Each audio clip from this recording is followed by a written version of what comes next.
그러면은 참 이 죽음에 이런 이 청년을 누가 구원을 할까? 이런 질문이 우리에게 생길 수 있을 것 같아요. 그래서 마지막으로 8장에서 이제는 지혜가 등장했어. 음녀가 본색을 드러내었잖아요. 그죠?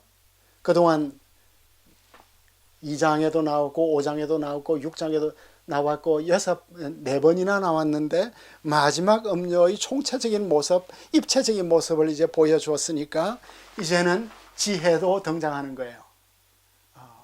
지혜가 이제 직접 등장해. 그런데 지혜가 등장을 하기 전에 어떤 일이 일어나죠? 먼저 연사는 지혜인데 연사를 소개해요. 8장에서는 1절에서 이제 지혜가 우리를 막 부른다, 초대한다. 1절에서 3절 성문 어귀에서 높은 곳에서 길거리에서 우리를 부른다. 이제 연사를 소개하고 나니까 4절에 사람들아 내가 너희를 부르며 인자들에게 소리를 높이노라. 이제 지혜가 직접 말해요. 앞에 있는 음녀도 어리석음의 어인화죠. 죽음에 이르는 치명적인 악마적인 어리석음이 어인화되었는데 이제 지혜가 어인화되어서 등장을 하고 있습니다. 이게 이제 제가 간주곡이라고 이야기를 했죠. 1장 마지막에도 간주곡이 나왔고 이제는 8장에 간주곡이 이제 등장하고 있습니다. 등장하고 있는데 이제 지혜가 이제 등장을 해서 이 지혜는 여인 지혜가 청중을 직접 초대해요. 4절에서 11절을 보면 밝은 대낮에 거리와 공공장소에서 모든 사람들을 마치 복음의 초대와 같이 모든 사람들을 초대하는데 누구나 지혜가 필요하기 때문에 지금 우리 생각에는 야, 내가 지혜를 찾아야 되지 않겠냐라고 생각을 하지만 성경은 뭐라고 말을 하냐면 지혜가 계속 나를 찾고 있다. 언제 어디서나 나를 찾고 있다. 마치 요한계시록 3장 10절에 있는 것처럼 보라 내가 문 밖에 서서 문을 두드리노니 누구든지 내 음성을 듣고 문을 열면 내가 그에게로 들어가리라 하는 것처럼 하나님의 지혜는 여기에 있는 지혜는 솔로몬 지혜가 아니야. 이제는 하나님의 지혜가 직접 나타났어. 하나님의 지혜가 우리에게 계속해서 노크를 하고 있대요. 지혜는 그냥 격언 정도가 아니고 그냥 추상적인 어떤 아이디어도 아니고 사람이다. 인격이다. 그럼 이 지혜는 어떤 성격을 가지고 있는가? 12절에 보니까 나 지혜는 이게 원래 문장은 나는 지혜다예요. 나는 지혜다. 마치 출애굽기 6장 3절이에요. 하나님께서 모세에게 나타나셔서 나는 여호와로라. 하나님의 자기 계시처럼 지혜가 지금 자신을 계시하고 있어요. 그리고 지혜는 우리에게 명철과 지식과 근신을 자신의 속성으로 제시를 하죠. 그러니까 하나님은 전지전능 거룩하신 것처럼 지식의 하나님인 것처럼 나는 명철, 지식, 근신 이것이 내 속성이다.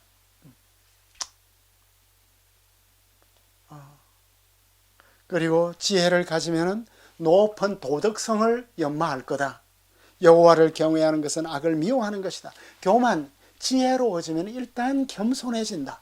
지혜는 교만을 미워한다. 악한 행실도 미워한다.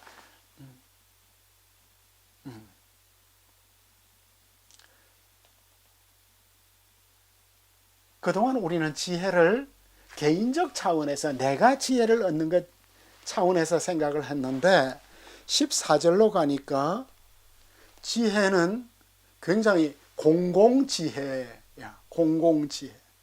자신에게 통치력이 있다고 이야기를 해요. 지혜는 높은 지적이고 도덕적이고 윤리적이고 영적인 속성을 가지고 있기 때문에 자신을 사랑하는 사람들에게는 지략도 주고 지식도 주고 명철도 주고 능력도 준대요. 그러니까 지혜가 우리하고 함께 있을 때 우리는 계획을 올바로 세울 수 있겠죠. 지략을.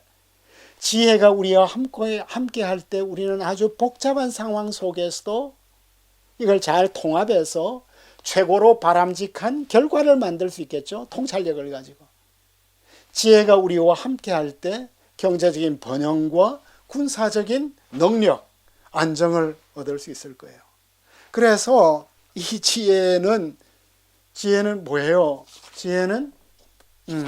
이 지혜는 부귀가 내게 있고 재물도 있고 공의도 있고 그래서 금도 은보다 낫고 그래서 뭐예요? 여기에 보니까 왕들이 나로 말미암아 통치해 재상도 존귀한 자도 재판관도 그러니까 이 세상의 모든 지도자들이 그들이 인정을 하든지 인정을 하지 않든지 간에 하나님의 지혜를 풍부 받아서 일을 하고 있다는 거예요. 내가 가지고 있는 지혜와 능력이 하나님으로부터 온 것임을 알면 하나님을 경외하고 겸손하게 진실되게 자신을 희생하면서 국가의 장래를 돌보고 우리 공동체를 돌보지만 돌볼 수 있다는 것이 되겠죠. 그래서 놀라운 선은 이 세상의 모든 지도력은 지혜의 선물인데 그럼 이 지혜는 어디서 온 거예요? 도대체 이 지혜는 우리가 이제 그 음료 이야기를 했는데 음료는 출신이 없어. 어디서 뭘 배웠는지 알 수가 없어. 족보가 없어. 그죠? 그러니까 출생부터 성장 과정 모든 것들이 조작이야. 조작의 천재들이야. 대한민국은 사기꾼이 그렇게 많아. 무슨 건축왕, 빌라왕, 사기가 너무나 많아. 그러니까 분별력을 한없이 키워야겠죠. 이제 이 분별 훈련을 하는 것이 이제 잠언이 되겠습니다.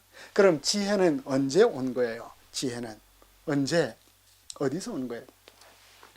그게 이제 22절에서 31절이에요. 갑자기 이제 지혜가 뭐라고 말해요? 22절에 여호와께서 그 조화의 시작에 태초에 일하시기 전에 나를 가졌어. 지혜는 그러니까 창조 전에 하나님에게서 나왔어. 만세 전이야. 태초 땅이 생기기 전부터. 그러니까 이 세상의 첫 흙이 만들어지기 전부터 지혜가 있었고, 그죠? 지혜가 있었어. 그러니까 지혜는 영원부터 하나님과 함께 영원 전부터 하나님으로부터 나와서 역사가 시작할 때부터 있었어. 그런데 보니까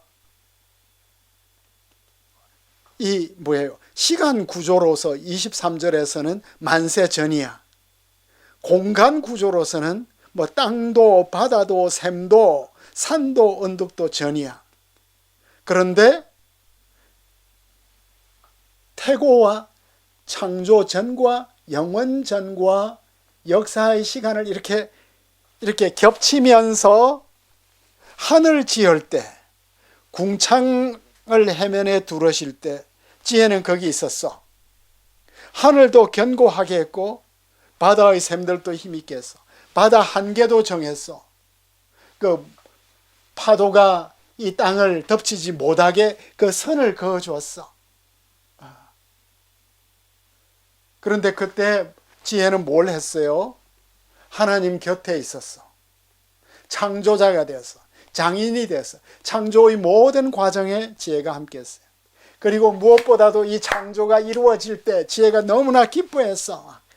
즐거웠어. 하나님이 지으신 것을 볼 때 너무나 기뻤어. 지혜 자신의 작품을 볼 때 환희의 성가를 불렀어. 기뻐했어. 지혜에게는 기쁨이 있어.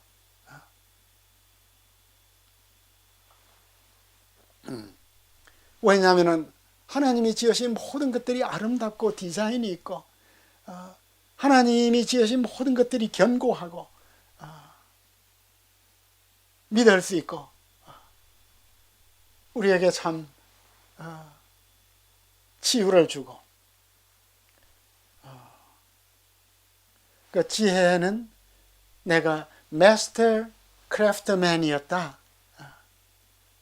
하나님의 창조에 있어서 질서와 조화와 생명과 아름다움을 부여하는 능동적 역할을 하였다. 적용을 하자면 이 지혜는 이제 궁극적으로 예수님을 가리키겠죠. 지혜가 태초에 있었어요. 그때 지혜는 하나님과 함께 하셨어. 사실 지혜가 하나님이었어요. 만물은 그로 말미암아 지은 바 되었습니다. 지은 것이 하나도 지혜 없이는 된 것이 없었어요. 지혜 안에 생명이 있었습니다. 그죠? 그러니까 이 모든 세상 만물을 창조했죠. 그 생명은 사람들의 빛이었어요. 그가 몸을 입고 우리에게 오셨습니다. 아기 예수로 오셨고, 예수님은 영원한 지혜로 오셨습니다. 예수님은 하나님의 지혜로서 만물을 지으시고 붙드시고 완성하셨습니다. 히브리서 1장 1절에서 4절 말씀. 예수님은 하나님의 지혜이므로 우리는 지혜로워지기 위해서는 예수님을 만나야 하고 믿고 의지해야 되죠. 예수님을 만나면 우리가 제일 먼저 발견하는 게 뭐예요? 우리의 죄야. 그죠? 우리의 죄죠. 죄를 깨달아. 그리고 우리가 얼마나 왜곡되었는지를 깨달아. 울어. 그리고 예수님의 사랑을 통해서 이 세상에 절대적인 사랑이 있구나. 무조건적 사랑이 있구나. 영원한 사랑이 있구나. 그걸 이제 점점 깊이 느껴가는 거죠. 그래서 우리는 겸손해지고 하나님의 자녀로서 이제 확신을 갖게 되는 거죠. 그래서 이 지혜를 만나면 기쁨이 있을 것이다. 웃음이 있을 것이다. 항상 즐거워하였다.